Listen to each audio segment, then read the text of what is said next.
Weather. I'm going to talk more about that in just a moment. Hang tight. Now, first on the Western Slope, you're watching KREX 5 News at 6 p.m. Good evening and thank you for joining us on KREX 5 News. I'm Logan Wilbur. And I'm Lena Takada. All right, folks, we have some breaking news this evening.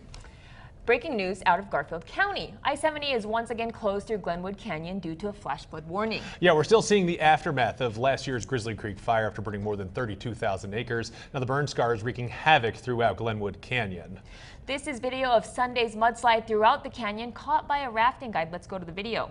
The slide kept the interstate closed overnight. It was the second closure because of mudslides in the area in as many days. Yeah, the interstate reopened on Monday evening, but is closed once again from Glenwood Springs to Dot Cerro for that flash flood warning Lena just mentioned. CDOT says it is preparing for more of these closures in the area whenever heavy rain is forecasted. Now let's bring in the chief for this conversation. Yeah, great idea. All right, Chief Russ, tell us, what's the likelihood we're going to see more of these types of mudslides this week? Well, no offense to our governor, Polis, the odds of seeing these closures happening again are greater than you winning the comeback cash for getting vaccinated.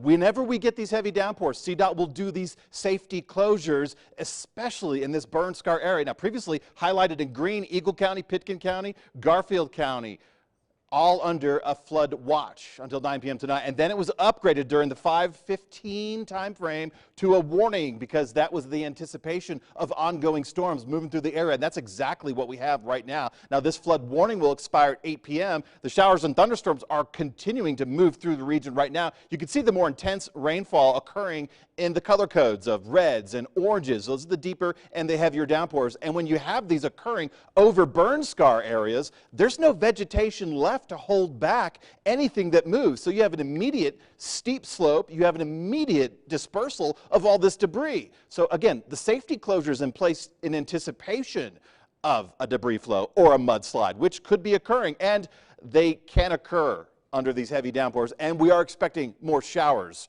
throughout the course of this work week. More details coming up. Thanks, Russ. Now, rain on the western slope has helped slow and contain the spread of wildfires as crews continue working to control fires throughout the state. With wildfire season and the ongoing drought remaining an issue, fire restrictions are in place in at least 24 counties. Yeah, at least 24 counties have reported putting fire restrictions in place. You can see them on your map there. 6 of those, Eagle, Summit, Pitkin, Routt, Moffett, and Rio Blanco, are now in Stage 2 restrictions. Along with additional restrictions, Stage 2 means no fires of any kind at campgrounds, no smoking, and no fireworks. With Independence Day fast approaching, Chance Sticklin joins us with more on these restrictions locally and reaction from a local fireworks vendor. Chance? Logan and Lena, thank you so much. With the latest wildfires in Mesa County worrying so many residents, new restrictions this year could interrupt your July 4th plans. And those I spoke to today said safety and responsibility should always come first. Mesa County is currently under Stage 1 fire restrictions, but that hasn't stopped Mesa County residents from buying fireworks. Local fireworks vendors we spoke to say business is brisk again. We've had quite a few people come through. It's hard to tell because usually the first couple of days are a little slow. You know, people don't know where our location's at and stuff. They don't know we're open.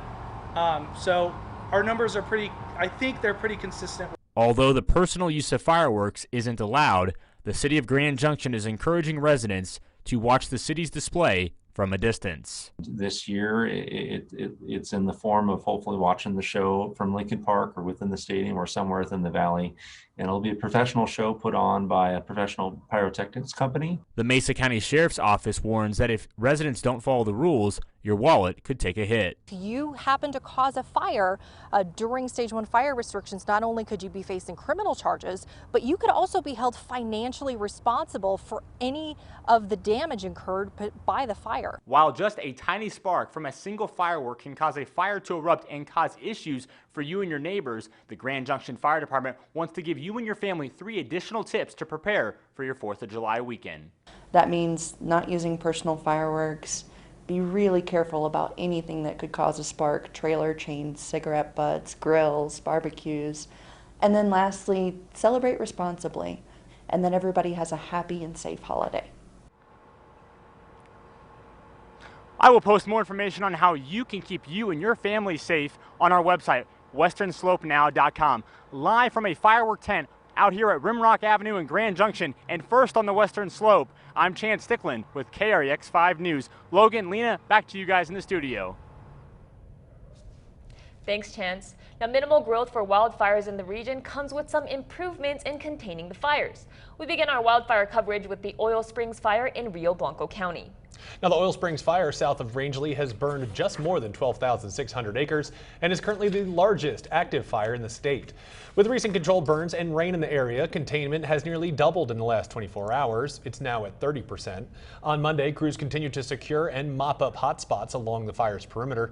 Now, although Highway 139 reopened on Saturday, drivers are still urged to be cautious while driving along there. Now, crews are still using the road to access the fire area.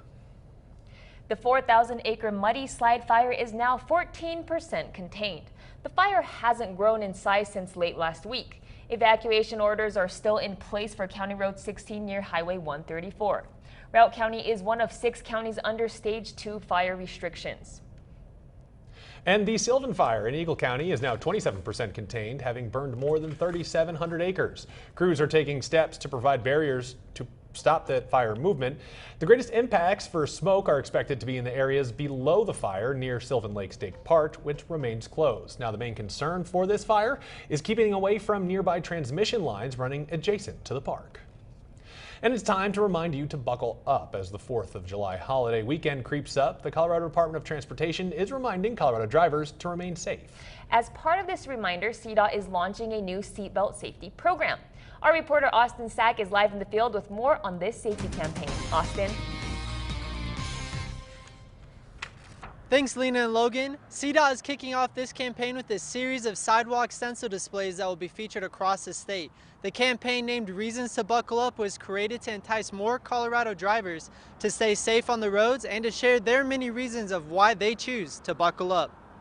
To date in 2021, there have been 260 deaths on Colorado roadways. Of those, more than half were unbuckled. You've heard it before. Click it or ticket. During a recent statewide initiative, over 2,123 Colorado drivers were cited on Colorado roadways for not being buckled. These numbers demonstrate the continued awareness needed for seatbelt safety. This year, CDOT is unveiling a new campaign to share the many reasons Colorados choose to buckle up. This is really more of a lighthearted campaign to share some of the reasons that people buckle up in Colorado.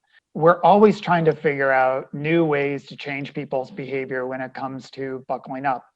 According to CDOT, 14% of people choose to not buckle up in Colorado. And as we know, driving fatalities spike in the summer season. But why add a new seatbelt initiative? Well, we're always trying to find new angles to reach people with the seatbelt safety message.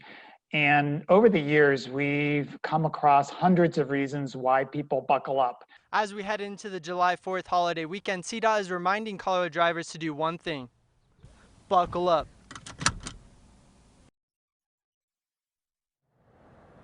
CDOT will continue to advertise the Reasons to Buckle Up campaign throughout the summer, but we are asking you to share your reason. Head to our Facebook page, KREX 5, to tell us your reason to buckle up. Reporting live from Horizon Drive and first on the Western Slope, I'm Austin Sack, KREX 5 News. Lena, Logan. Thanks, Austin. We'll have more on the weather and on the road closures right after this break.